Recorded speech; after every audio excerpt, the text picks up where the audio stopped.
Now, you talked about in a tweet about Nipsey Hussle that y'all had just shot a video or had just met, or what happened with We that? just shot a video on Thursday. On Thursday? Yes, in Inglewood, right near where he grew up, right near where he was killed. And it's a song that Khaled brought us together for his album. And I'll let him kind of, release the song when he wants to release it. But it's a really powerful song. And it's crazy we shot this video right around his neighborhood. And we lost him 2 days later. That's unbelievable. Yeah.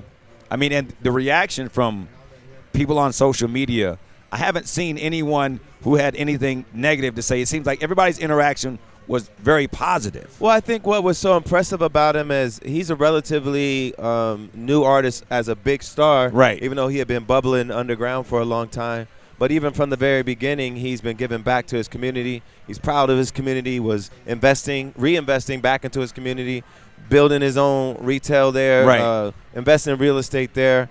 And I think that's a really powerful example of what to do when you become successful. And then for all of that to be happening, for him to be finally recognized with a Grammy nomination this year, and all that to happen, and then his life be taken away at this prime in his life with his family there and everything. It's just a terrible, terrible thing. It's very sad. Yeah, we're praying for his family and everybody who's concerned about the way that this has turned out. And hopefully the people responsible will be apprehended. Yeah. Can you talk about the fact that you have become very vocal about how you feel socially about some subjects that some people have shied away from? Yeah. What was it that made you say, you know what? I'm just going to say how I feel without worrying about backlash or, I'm not going to be a fan anymore. You're just saying what you feel. I just became more and more aware of what was happening in the country and around the world. The more I read, the more I pay attention. I just feel like I can't be silent. I have this opportunity to speak out. I have this opportunity with the platform that I have and so many people that follow me on social media, and I feel like I can't waste it. What is the one thing that you think you brought some awareness to that maybe might have gone, unnoticed? Well, I'm not the only one that's been talking about these things, but I've been focused a lot on the criminal justice system and reforming that, and I feel like we've really gathered some momentum over the last few years when it came to looking at district attorneys, looking at bail reform, looking at the entire problem of mass incarceration. I feel like I've been one of the people that have highlighted this on a pop culture level.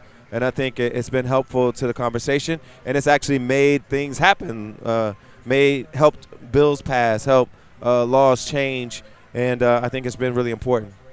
So the question is, if you're getting all of this, awareness, if you got the invitation to go to the White House, would you go? It depends on the circumstance. I think I am not a fan of the president. We've made that very clear in all my communications. But I would put my pride aside if it was for something I believed in enough that it would actually make a difference in people's lives. I would put my pride aside if I thought me going there would make a difference. So, I'm open to it if the right situation came along. There you go. But my concern is most of the things he's doing are things I wouldn't be proud of being associated with.